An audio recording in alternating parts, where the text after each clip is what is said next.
എല്ലാവർക്കും നമസ്കാരം. നിങ്ങളിപ്പോൾ നോക്കുന്നുണ്ടാവും എൻ്റെ കയ്യിൽ മൊബൈലല്ലോ പകരം ഡയറി ആണല്ലോ ഇരിക്കുന്നതെന്ന്.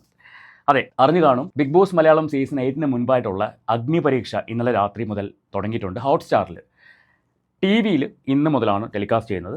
പക്ഷേ ഹോട്ട്സ്റ്റാറിൽ എല്ലാ ദിവസവും രാത്രിയിൽ 12 മണിക്ക് അവരത് അപ്ലോഡ് ചെയ്യും. സോ ഞാനിത് കണ്ടത് ഇന്ന് രാവിലെയാണ്. അപ്പോൾ ഇന്ന് മുതൽ നമ്മൾ ബിഗ് ബോസിൻ്റെ ഒരു വിശകലനം കൂടി നമ്മുടെ ചാനലിൽ ചെയ്യുന്നുണ്ട്. എനിക്കറിയാം എല്ലാവർക്കും ബിഗ് ബോസ് ഇഷ്ടമായിരിക്കില്ല, പല ആൾക്കാർക്കും ബിഗ് ബോസ് വെറുപ്പായിരിക്കും. പക്ഷെ നമ്മളെ സംബന്ധിച്ച് ഒരു കോണ്ടൻ്റ് ആണ്. സോ അതുകൊണ്ട് തന്നെ ബിഗ് ബോസ് എപ്പിസോഡ് എന്ന് പറയുന്നത് ഒരൊറ്റ വീഡിയോ നമ്മുടെ ചാനലിൽ വരത്തുള്ളൂ. അല്ലാണ്ട് ലൈവ് കണ്ട് അപ്ഡേഷൻ അല്ലെങ്കിൽ മറ്റ് ക്ലിപ്പുകൾ കണ്ട് അപ്ഡേഷൻ അതൊന്നും ഉണ്ടാവില്ല. നമ്മുടെ ചാനലിൽ ഇപ്പോൾ കഴിഞ്ഞ ഒരു വർഷത്തിനിപ്പുറം ബിഗ് ബോസ് കഴിഞ്ഞ സീസൺ കഴിഞ്ഞിട്ട് കുറേയധികം പുതിയ സബ്സ്ക്രൈബേഴ്സ് നമ്മുടെ ചാനലിലേക്ക് വന്നിട്ടുണ്ട്. അപ്പോൾ അവർക്ക് പല ആൾക്കാർക്കും ബിഗ് ബോസ് ഇഷ്ടമുണ്ടാവില്ല, പല ആൾക്കാർക്കും ബിഗ് ബോസ് ഇഷ്ടമായിരിക്കും, ചില ആൾക്കാർ ഡൈ ഹാർഡ് ഫാൻസ് ആയിരിക്കും. അപ്പോൾ ഇഷ്ടമില്ലാത്തവർ നമ്മുടെ ചാനലിൽ വരുന്ന മറ്റ് കോണ്ടന്റുകൾ ശ്രദ്ധിക്കുക. ഇഷ്ടമുള്ളവർ എപ്പിസോഡിൽ വരുന്ന കാര്യങ്ങൾ, എൻ്റെ കാഴ്ചപ്പാട് വെച്ചിട്ട് ഞാൻ കാണുന്ന കാര്യങ്ങൾ ഞാൻ സംസാരിക്കും. പിന്നെ വേറൊരു കാര്യം പറയാനുള്ളത്, ഇവിടെ ഒരാളോടുള്ള ആരാധന കൊണ്ടോ ഒന്നും ഈ ഒരു ചാനലിൽ ആരോടും പ്രത്യേക ഒരു ആരാധനയോ കാര്യങ്ങളോ ഒന്നും ഉണ്ടാവത്തില്ല. കഴിഞ്ഞ സീസണിൽ പോലും അവസാനത്തെ 2 ആഴ്ചയാണ് നമ്മൾ അനുമോൾ എന്ന് പറയുന്ന കണ്ടസ്റ്റന്റിന് വേണ്ടി സംസാരിച്ചത്. അതിന് കാരണം ആ 2 ആഴ്ച അനുമോൾ മാത്രമേ ഉണ്ടായിരുന്നുള്ളൂ ആ ഒരു സീസണിൽ. പക്ഷേ അവസാനത്തെ 2 ആഴ്ചയാണ് ഈ ചാനലിൽ അനുമോളെ ഫേവർ ചെയ്തുകൊണ്ട് സംസാരിച്ചത്. കാരണം അത് ആ ഒരു സിറ്റുവേഷൻ ആയതുകൊണ്ട് മാത്രമാണ്. ഇപ്പോൾ ഈ സീസണിലാണെങ്കിലും എനിക്ക് അറിയുന്ന, എനിക്ക് പരിചയമുള്ള ഒരു കുട്ടിയും പങ്കെടുക്കുന്നുണ്ട്. എന്നാൽ പോലും ഞാൻ ആളുടെ പേരൊന്നും പറയുന്നില്ല. എന്നാൽ പിന്നെ നമ്മുടെ ചാനൽ കാണുന്ന ആൾക്കാർ ദേവിന് ഇഷ്ടമുള്ള കുട്ടിയല്ലേ, ദേവിന് അറിയുന്ന കുട്ടിയല്ലേ, അതുകൊണ്ട് ആ കുട്ടിയെ സപ്പോർട്ട് ചെയ്യാം എന്നും പറഞ്ഞ് കുറേ അധികം ആൾക്കാർ ചിലപ്പോൾ സപ്പോർട്ട് ചെയ്യാൻ പോകും. അത് വേണ്ട, അവർ പെർഫോം ചെയ്യട്ടെ. പെർഫോം ചെയ്തതിന് ശേഷം അവർ ഈ പറയുന്ന കപ്പിന് അർഹയാണ് എന്ന് പ്രേക്ഷകർക്ക് തോന്നുകയാണെങ്കിൽ പ്രേക്ഷകർ ജയിപ്പിച്ചോട്ടെ എന്നുള്ളതല്ലാതെ ആരെയും പ്രത്യേകം പരിഗണിക്കുന്ന ഒരു ചാനലായിട്ടല്ല നമ്മൾ ഈ പറയുന്ന ബിഗ് ബോസിൻ്റെ റിവ്യൂ ചെയ്യാൻ പോകുന്നത്. റിവ്യൂ എന്നൊന്നും പറയാൻ പറ്റില്ല.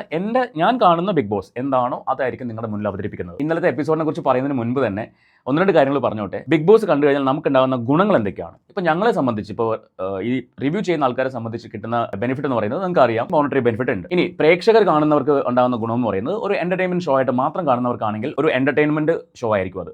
അതല്ലാണ്ട് മനസ്സിലേക്ക് എടുത്തു വെച്ച് അവിടെ വ്യക്തികളോടുള്ള പേഴ്സണൽ ഗ്രഡ്ജ് ഉണ്ടായി ഫാനിസം തോന്നിയിട്ട് ചില ആൾക്കാരെ വ്യക്തി അധിക്ഷേപം ചെയ്യുന്ന ആൾക്കാരുണ്ട്. അപ്പോൾ അങ്ങനെയൊന്നും ചെയ്യാതെ ബിഗ് ബോസിനകത്തേക്ക് ഓവർ ഇൻവോൾവ്മെൻറ്റ് ഉണ്ടാവാതെ ഒരു എൻ്റർടൈൻമെൻറ്റ് ഷോ ആയിട്ട് കാണുന്ന ആൾക്കാർക്ക് ആ ഒരു എൻ്റർടൈൻമെൻറ്റ് ആ ഒരു ഷോ കൊടുക്കുന്നുണ്ട്. പിന്നെ സൊസൈറ്റിയുടെ ഒരു പരിച്ഛേദനമാണ്, അല്ലെങ്കിൽ സൊസൈറ്റി എന്താണോ അതാണ് ബിഗ് ബോസ് കാണിച്ചു തരുന്നത് എന്നൊക്കെ പറയുന്നതിൽ ഒരു പരിധിവരെയൊക്കെ കാര്യമുണ്ട്. എന്നാൽ പോലും ഇതല്ല ജീവിതം. അതിനകത്ത് പെർഫോം ചെയ്യുന്ന ആൾക്കാർ ഇതുപോലെയാണ് എന്ന് നമുക്ക് പറയാൻ പറ്റില്ല. കാരണം അതിനകത്ത് വളരെ നന്നായിട്ട് പെർഫോം ചെയ്ത് വിന്നേഴ്സ് ആയിട്ടുള്ള, അല്ലെങ്കിൽ അതിനകത്ത് ഒരുപാട് ഫാൻസിനുണ്ടാക്കിയ ആൾക്കാർ പുറത്തിറങ്ങിയിട്ട് കാണിച്ചു കൊടുക്കുന്ന കോലാഹലങ്ങളൊക്കെ നമ്മൾ കണ്ടുകൊണ്ടിരിക്കുന്നുണ്ട്. അതുകൊണ്ട് തന്നെ അതൊരു ഷോയാണ്. അതിനകത്ത് നിലനിന്ന് പോകാൻ വേണ്ടി പല കാര്യങ്ങളും കാണിക്കും, പല രീതിയിലും പെരുമാറും, പല കുതന്ത്രങ്ങളും കാണിക്കും. അതൊന്നുമല്ല അവരുടെ യഥാർത്ഥ ക്യാരക്ടർ എന്ന് മനസ്സിലാക്കുക. അതുകൊണ്ട് ആ ഷോ കണ്ട് ആരുടെയും ഫാൻ ആവാതിരിക്കുക. ഷോ ആയിട്ട് മാത്രം കാണുക. അതിനെ നമ്മുടെ ലൈഫുമായിട്ട് കമ്പയർ ചെയ്യാനേ പോകരുത്. അല്ലെങ്കിൽ ഇന്ന ആളിതുപോലെയല്ലേ എന്നൊന്നും ചിന്തിക്കേണ്ട. ഈ വ്യക്തി ആ ഷോയ്ക്കകത്ത് എന്താണോ അതനുസരിച്ച് നിങ്ങൾ കാണുക. ഇതാണ് എനിക്ക് ഈ ഒരു ഷോയെക്കുറിച്ച് പറയാനുള്ളത്. അപ്പോൾ ഇന്നലെ രാത്രിയിൽ 12 മണിക്കാണ്, ഇന്നലെ രാത്രിയല്ല, ഇന്ന് ഏർലി മോർണിംഗ് 12 മണിക്കാണ് അഗ്നിപരീക്ഷ എന്ന് പറയുന്ന ബിഗ് ബോസിന്റെ എപ്പിസോഡ് സ്റ്റാർട്ട് ചെയ്തത്. ഈ ഒരു അഗ്നിപരീക്ഷയിൽ നിന്ന് ഞാൻ മനസ്സിലാക്കുന്ന ഒരു കാര്യം, ഇനി ഈ ബിഗ് ബോസ് ഷോ തുടങ്ങുമ്പോൾ വരാൻ പോകുന്ന കണ്ടസ്റ്റൻസ് എന്ന് പറയുന്നത് അത്യാവശ്യം അറിയപ്പെടുന്ന ആൾക്കാരായിരിക്കും. സൊസൈറ്റിയിൽ അത്യാവശ്യം പേരുള്ള ആൾക്കാർ, സെലിബ്രിറ്റി സ്റ്റാറ്റസ് ഉള്ള ആൾക്കാർ, അങ്ങനെയുള്ള ആൾക്കാരായിരിക്കും. ഈ അഗ്നിപരീക്ഷയിൽ പങ്കെടുക്കുന്നത് കോമണേഴ്സ് ആണ്. ആരാലും അറിയപ്പെടാതെ ഏതൊക്കെയോ നാടുകളിൽ എന്തൊക്കെയോ ജോലികൾ ചെയ്ത് ജീവിച്ച് വരുന്ന ആളുകളാണ് അഗ്നിപരീക്ഷയിൽ പങ്കെടുക്കുന്ന 40 പേര്. ഈ 40 പേരും പരസ്പരം അവിടെ വന്നതിന് ശേഷമാണ് നേരിട്ട് കാണുന്നതും ഇവരെ കൊണ്ടെന്ന് പോലും അറിയുന്നത്. ഈ 40 പേരിൽ അടുത്ത 21 ദിവസം നമ്മൾ കാണാൻ പോകുന്നത് അവരുടെ വ്യത്യസ്തമായിട്ടുള്ള ആംഗിളും അവരുടെ വ്യത്യസ്തമായിട്ടുള്ള പെർഫോമൻസ് ഒക്കെ ആയിരിക്കും.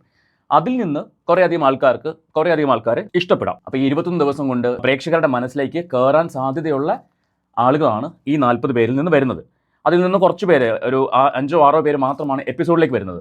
അപ്പോൾ ആ വരുന്ന ആൾക്കാരെന്ന് പറയുന്നത് മറ്റ് കണ്ടസ്റ്റൻസ്, സെലിബ്രിറ്റീസ് ആയിട്ടുള്ള കണ്ടസ്റ്റൻസിനെ പോലെ തന്നെ ആൾക്കാരുടെ മനസ്സിൽ ഇടം പിടിച്ച് വരുന്ന ആൾക്കാരായിരിക്കും ഈ 40-ൽ നിന്നുള്ളിലോട്ട് കയറുന്നത്, ബിഗ് ബോസ് ഹൗസിലേക്ക് കയറുന്നത്. അപ്പോൾ അങ്ങനൊരു അഡ്വാൻറ്റേജ് ആണ് ഈ 40 പേർക്ക് കിട്ടാൻ പോകുന്നത്. അല്ലെങ്കിൽ ഈ 40 പേരിൽ ഹൗസിലേക്ക് കയറാൻ പോകുന്ന 5-6 പേർക്ക് കിട്ടാൻ പോകുന്നത്. അതാണ് ഈ അഗ്നിപരീക്ഷ കൊണ്ട് അവർ ഉദ്ദേശിക്കുന്നത്. പിന്നെ ഈ പറയുന്ന TRP, മെയിൻ അതാണല്ലോ, TRP കൂട്ടാൻ വേണ്ടി എപ്പിസോഡിന് മുൻപ് ഒരു പ്രിവ്യൂ പോലെ അഗ്നിപരീക്ഷ കോമണേഴ്സിന് ഏറ്റവും കൂടുതൽ ചാൻസ് കൊടുക്കുന്ന ഒരു ഷോ ആണെന്ന് നിങ്ങൾക്ക് എല്ലാവർക്കും അറിയാം. കഴിഞ്ഞ സീസണിൽ അനീഷാണ് കോമണറായിട്ടുണ്ടായിരുന്നത്. സെക്കൻഡ് പ്ലേസിൽ അനീഷ് മാറുകയും ചെയ്തു. അപ്പോൾ ഈ സീസണിൽ കൂടുതൽ കോമണേഴ്സിന് അവർ ഉൾപ്പെടുത്താൻ കാണിച്ചത് നല്ലൊരു കാര്യമാണ്. കാരണം സെലിബ്രിറ്റീസ് ആയിട്ടുള്ള ആൾക്കാരെക്കാൾ കൂടുതൽ കോമണേഴ്സിനാണ് ഈ ഒരു ബിഗ് ബോസ് കൊണ്ട് ഗുണം ഉണ്ടാവുന്നത്. കാരണം ഫെയിം ആയിക്കോട്ടെ, കാശ് ആയിക്കോട്ടെ തുടങ്ങിയ കാര്യങ്ങളെല്ലാം അവരെ അർഹിക്കുന്നതിനേക്കാൾ കൂടുതൽ അവർക്ക് നേടിയെടുക്കാൻ പറ്റും. ഇതാണ് ഞാൻ മനസ്സിലാക്കുന്ന അഗ്നിപരീക്ഷ എന്ന് പറയുന്നത്. അപ്പോൾ ഇന്നലെയാണ് അഗ്നിപരീക്ഷയുടെ ഫസ്റ്റ് എപ്പിസോഡ്, ലോഞ്ചിങ് എപ്പിസോഡ് വന്നത് ഇന്നലെയായിരുന്നു. അത് ആങ്കർ ചെയ്യുന്നത് റനീഷ റഹ്മാനാണ്. നമുക്കറിയാം, കഴിഞ്ഞ അഖിൽ മാരാരുടെ സീസണിൽ റണ്ണറപ്പായ കണ്ടസ്റ്റൻ്റ് ആയിരുന്നു റനീഷ. ഒപ്പം സീരിയൽ ആക്ട്രസ് ആണ്. റനീഷയാണ് ഈ ഒരു ഷോയുടെ ആങ്കറായിട്ട് വരുന്നത്. ഇനി ജഡ്ജസ് ആയിട്ട് വരുന്നത് 1 റിയാസ് സലിമാണ്, 2 അഖിൽ മാരാറാണ്, 3 രഞ്ജിനി ഹരിദാസ് ആണ്. ഈ 3 പേരുമാണ് ജഡ്ജസ് ആയിട്ട് വരുന്നത്. ഈ പ്രമോ കണ്ടപ്പോൾ ഞാൻ വിചാരിച്ചു അഖിൽ മാരാർ ഒരു തോൽവി ആയിരിക്കും എന്നൊക്കെ ഞാൻ വിചാരിച്ചു കേട്ടോ. കാരണം പ്രമോ വലിയ ഗുമ്മൊന്നും അഖിൽ മാരാർക്ക് അങ്ങോട്ട് ഉണ്ടാക്കാൻ പറ്റിയില്ല. പക്ഷേ എപ്പിസോഡ് വന്നപ്പോഴേക്കും ആശാൻ നല്ല രസമായിട്ട് അത് പെർഫോം ചെയ്തു. എനിക്ക് ഇഷ്ടപ്പെട്ടു. മൊത്തത്തിൽ ലോഞ്ചിങ് എപ്പിസോഡ് രസമായിട്ട് ഒരു എൻ്റർടൈനിങ് ആയിട്ട് തന്നെ ഫീൽ ചെയ്തു പേഴ്സണലി എനിക്ക്. അപ്പോൾ അതിന് നടന്ന കുറച്ച് കാര്യങ്ങളാണ് നമ്മളിവിടെ സംസാരിക്കാൻ പോകുന്നത്. ഞാനിവിടെ എഴുതി വെച്ചിട്ടുണ്ട് കേട്ടോ. കഴിഞ്ഞ സീസണിലൊന്നും ഞാൻ ഈ ഡയറി ഒന്നും പ്രിപ്പയർ ചെയ്തിട്ടില്ല. 1 മണിക്കൂർ ഷോ ആയതുകൊണ്ട് അത് കണ്ടിട്ട് ഓർമ്മിച്ചെടുത്ത് വെച്ച് പറയാനൊന്നും ചിലപ്പോൾ പറ്റിയെന്ന് വരില്ല. അതുകൊണ്ടാണ് ഞാൻ പോയിന്റ്സ് നോട്ട് ചെയ്ത് വെച്ചിട്ട് അത് വെച്ച് സംസാരിക്കാൻ വിചാരിച്ചത്. 40 കണ്ടസ്റ്റൻസ് ആണ് ഫസ്റ്റ് ടാസ്ക് എന്ന് പറയുന്നത്. ഈ 40 കണ്ടസ്റ്റൻസിൽ നിന്ന് അവർക്ക് വേണ്ടത് 20 പേരെയാണ്. ഈ 20 പേരെ കണ്ടെത്താൻ വേണ്ടി അവർ കൊടുത്ത ആദ്യത്തെ ടാസ്ക് എന്ന് പറയുന്നത് കുറേ ചാവികൾ തൂക്കിയിട്ടുണ്ടാവും. ആ ചാവിയിൽ ഒരു ക്വസ്റ്റ്യനും ഒരു ആൻസറും ഉണ്ടാവും. ഇത് രണ്ടും ഒരുപോലെ വന്നു കഴിഞ്ഞാൽ ആ ചാവി എടുത്തുകൊണ്ട് പോയിട്ട് തൊട്ടപ്പുറത്ത് കുറേയധികം പൂട്ടുകൾ വെച്ചിട്ടുണ്ട്. ആ പൂട്ട് തുറക്കണം. അങ്ങനെ 20 പേരാണ് ഈ പൂട്ട് തുറന്ന് വന്നിട്ടുള്ളത്. ബാക്കി 20 പേര് അവിടെ മാറിയിരിപ്പുണ്ട്. അവരുടെ കാര്യം അവസാനമാണ് പറയുന്നത്. ഇതിനകത്ത് നടന്നൊരു കാര്യം എന്ന് പറയുന്നത്, ഇതിനകത്ത് പൂജ എന്ന് പറയുന്നൊരു കണ്ടസ്റ്റൻ്റ് ഉണ്ടായിരുന്നു. ഈ പൂജയെ അവിടെ വന്നതിന് ശേഷം പരിചയപ്പെട്ട ഒരു പയ്യനുണ്ട്. അവരുടെ പേര് അഭിലാഷ് എന്നോ അങ്ങനെ എന്തോ ആണ്.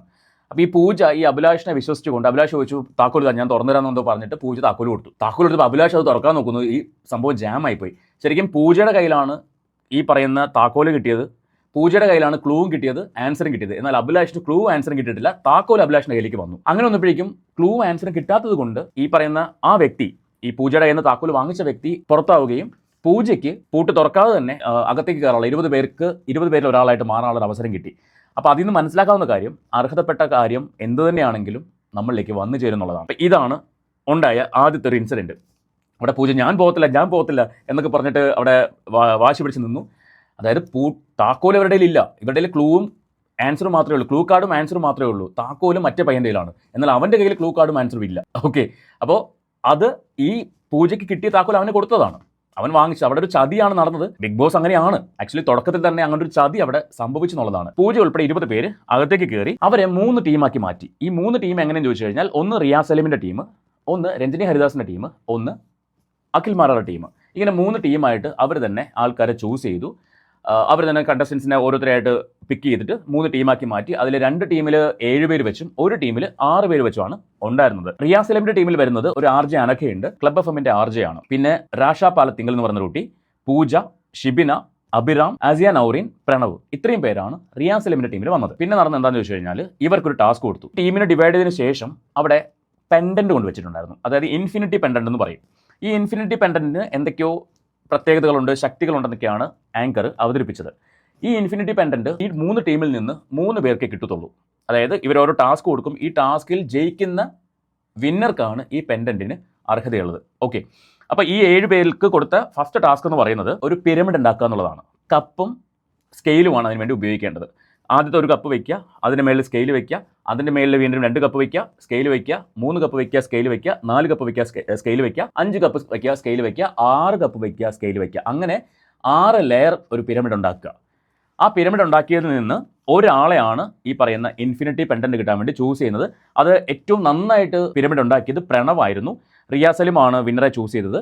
സോ പ്രണവിന് ആ പെൻഡന്റ് കിട്ടി. ഇൻഫിനിറ്റി പെൻഡന്റ് ഒരു ചെയിനിൽ തൂക്കിയിട്ട് ഒരു ഇൻഫിനിറ്റി പെൻഡന്റ് റിയാസ് സലീം ഈ പറയുന്ന പ്രണവിന് ഇട്ട് കൊടുത്തു. അത് കഴിഞ്ഞിട്ട് നെക്സ്റ്റ് ടീം വരുന്നു രഞ്ജിനി ഹരിദാസിന്റെ ടീം.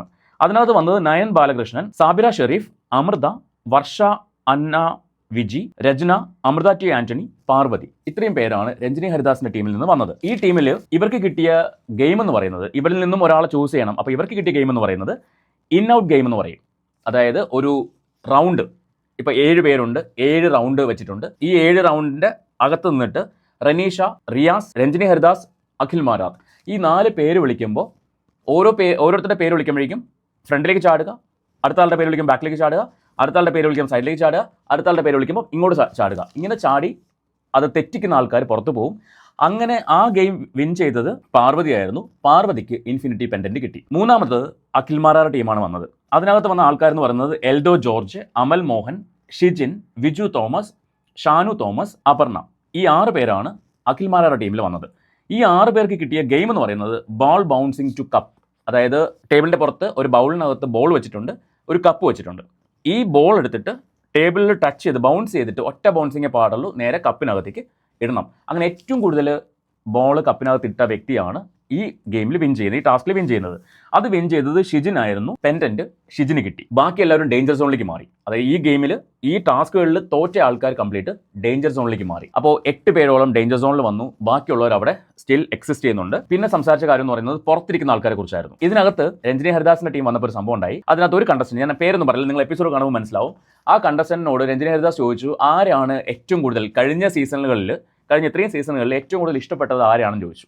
അപ്പോൾ അവരെടുത്തൊടിച്ച് പറഞ്ഞു, രഞ്ജിനി ചേച്ചിയാണ് അതിനെ ഇഷ്ടപ്പെട്ടെന്ന് പറഞ്ഞു. അപ്പോൾ രഞ്ജിനി ചോദിച്ചു, അങ്ങനെയല്ലല്ലോ ഇവിടെ എഴുതി തന്നേക്കുന്നത്. ഇവരാകെ വണ്ടറടിച്ചു, ഞാൻ അങ്ങനെയൊന്നും എഴുതി കൊടുത്തില്ലല്ലോ എന്ന ലെവലിൽ. സംഭവം ഇവർക്ക് ഓൾറെഡി ഇവരുടെ ഇഷ്ടപ്പെട്ട കണ്ടസ്റ്റന്റ് ആരാണ്, ഇവരുടെ ഇഷ്ടാനിഷ്ടങ്ങൾ എന്തൊക്കെയാണ് ഒക്കെ എഴുതി ഇവർ മേടിക്കുമല്ലോ. അങ്ങനെ ഇവർ ഓൾറെഡി പറഞ്ഞിരുന്നത് പേളിമാണിയായിരുന്നു. അപ്പോൾ അവിടെ ഒരു കള്ളം പറഞ്ഞതായിട്ടൊരു ഫീൽ. അവർ പെട്ടെന്നൊരു അവരുടെ ഫേസൊക്കെ ഒരു ചമ്മൽ പോലെയൊക്കെ ആയി. കാരണം ഇത്രയധികം ആൾക്കാരുടെ മുന്നിൽ ആ കള്ളം പൊളിഞ്ഞില്ലേ. ഒരു പക്ഷേ രഞ്ജിനിയെ ഒന്ന് ഹാപ്പിയാക്കാൻ വേണ്ടി പറഞ്ഞതായിരിക്കാം. അതവിടെ രഞ്ജിനി പൊളിച്ചു കൊടുത്തു എന്നുള്ളതാണ് ഉണ്ടായ വേറൊരു ഇൻസിഡൻറ്റ്. അപ്പോൾ 2 കാര്യം അവിടെ സംഭവിച്ചു. ഒന്ന്, ആദ്യത്തെ ചതി, പൂജയുടെ കയ്യിൽ നിന്ന് താക്കോൽ മേടിച്ചിട്ട് പൂട്ട് തുറക്കാൻ പോയ ആ ഒരു ചതി. രണ്ടാമത്തത് ഈ പറയുന്ന കള്ളം. ഈ 2 കാര്യമാണ് ഇന്നത്തെ എപ്പിസോഡിൽ ഹൈലൈറ്റ് ആയിട്ട് എടുത്ത് പറയേണ്ട കാര്യം. അപ്പോൾ ബിഗ് ബോസ് ആണ്, ഇവിടെ കള്ളങ്ങളുണ്ടാവും, ചതി ഉണ്ടാവും, തന്ത്രവും കുതന്ത്രവും ഒക്കെ ഉണ്ടാവും. സോ ഇതൊക്കെ നമ്മൾ ഗെയിമിൻ്റെ ഭാഗമായിട്ട് മാത്രം കാണുക, അല്ലാണ്ട് അവരെ വെറുക്കാനോ അല്ലെങ്കിൽ ഇവരെന്താ ഇങ്ങനെ എന്നൊന്നും ചിന്തിക്കേണ്ട. അത് ഗെയിമിൻ്റെ പാർട്ട് ഓഫ് ദ ഗെയിം. അങ്ങനെ അവർ പെർഫോം ചെയ്യുന്നതായിട്ട് മാത്രം കാണുക. ഒരു ആളെയും നമ്മൾ ഹെയ്റ്റ് വെച്ചിട്ട് ജഡ്ജ് ചെയ്യേണ്ട കാര്യമില്ല. ഇവിടെ ജഡ്ജ്മെൻറ്റിൻ്റെ ആവശ്യമേ ഇല്ല. കാരണം ഇവരാരും അവരുടെ റിയൽ ലൈഫിൽ ഇതുപോലെ ഒന്നും ആയിരിക്കില്ല. എൻറ്റയർലി ഡിഫറൻ്റ് ആയിരിക്കും. പിന്നെ ആദ്യത്തെ 20 പേര്, 40 പേര്, 20 പേര് പുറത്തവിടെ ഇരിപ്പുണ്ടല്ലോ, അവരെക്കുറിച്ച് ഇന്നത്തെ എപ്പിസോഡിലായിരിക്കും തീരുമാനം എടുക്കുന്നത്. അവരെയും പുറത്തേക്ക് വിടാൻ ചാൻസ് കുറവാണ്. അതിൽ നിന്നും ചിലപ്പോൾ കുറച്ച് പേരൊക്കെ അകത്തേക്ക് വരാം. അതിനുവേണ്ടി പ്രത്യേകം ടാസ്ക് അവർക്ക് കൊടുക്കുമായിരിക്കും. കാരണം അവർ കഷ്ടപ്പെട്ട് അവിടെ വരെ എത്തിയതല്ലേ. അപ്പോൾ ഒരു ടാസ്ക് കൊണ്ട് മാത്രം അവരെ പുറത്ത് വിടേണ്ടതല്ലല്ലോ എന്നാണ് റിയാസ് സലീം അവിടെ അഭിപ്രായപ്പെട്ടത്. അതുകൊണ്ട് തന്നെ അവർക്കും ഒരു അവസരം കൊടുക്കുമായിരിക്കും. എന്താണ് ആ അവസരം എന്നുള്ള കാര്യങ്ങളൊക്കെ ഇന്നത്തെ എപ്പിസോഡിൽ അറിയാൻ പറ്റും. ബിഗ് ബോസിൻ്റെ ഒരു അവലോകനം അല്ലെങ്കിൽ വിശകലനം, റിവ്യൂ ഒന്നും ഇതിന് പറയാൻ പറ്റില്ല. ഞാൻ കണ്ട ബിഗ് ബോസ് ഇങ്ങനെയാണ്. സോ നിങ്ങൾക്ക് ഇഷ്ടപ്പെട്ടെങ്കിൽ നിങ്ങളുടെ അഭിപ്രായം തീർച്ചയായിട്ടും കമൻറ്റ് ചെയ്യുക. സഭ്യമായ ഭാഷയിൽ ആരെയും വിമർശിക്കാതെ നിങ്ങൾ കണ്ട ബിഗ് ബോസ് എന്താണ്, ഞാൻ പറഞ്ഞതിൽ നിന്ന് വ്യത്യസ്തമായിട്ട് നിങ്ങൾ എന്തെങ്കിലും കണ്ടിട്ടുണ്ടെങ്കിൽ അതൊക്കെ നിങ്ങൾക്ക് കമൻറ്റ് ബോക്സിൽ എഴുതാം. അപ്പോൾ ഞാൻ കണ്ടതിനേക്കാൾ കൂടുതൽ കാര്യങ്ങൾ മറ്റുള്ളവർക്കും കൂടി മനസ്സിലാവും. സോ അങ്ങനെ നമുക്ക് അടുത്ത 121 ദിവസം, അതായത് ഇനി ഒരു 21 ദിവസമാണ്, ഇനി 20 ദിവസമാണ് അഗ്നിപരീക്ഷ ഉള്ളത്. അത് കഴിഞ്ഞ് വരുന്ന പിന്നെ 100 ദിവസം. അങ്ങനെ 121 ദിവസം നമുക്ക് ബിഗ് ബോസുമായിട്ട് യാത്ര ചെയ്യാം. ബിഗ് ബോസ് മാത്രമല്ല നമ്മുടെ ചാനലിൽ വരുന്നത്, മറ്റ് വിഷയങ്ങളും നമ്മുടെ ചാനലിൽ നമ്മൾ ഡിസ്കസ് ചെയ്യുന്നുണ്ട്. ഇനി നമുക്ക് അടുത്ത എപ്പിസോഡിൽ അടുത്ത വിശേഷങ്ങളുമായിട്ട് വീണ്ടും കാണാം. സബ്സ്ക്രൈബ് ചെയ്യാൻ മറന്നു പോകല്ലേ. ഇനിയും സബ്സ്ക്രൈബ് ചെയ്യാത്ത ആൾക്കാരുണ്ടെങ്കിൽ സബ്സ്ക്രൈബ് ചെയ്ത് വയ്ക്കുക. സോ നിങ്ങളുടെ അഭിപ്രായം തീർച്ചയായിട്ടും കമൻറ്റ് ചെയ്യുക. നമുക്ക് മറ്റൊരു വീഡിയോയുമായിട്ട് വീണ്ടും കാണാം.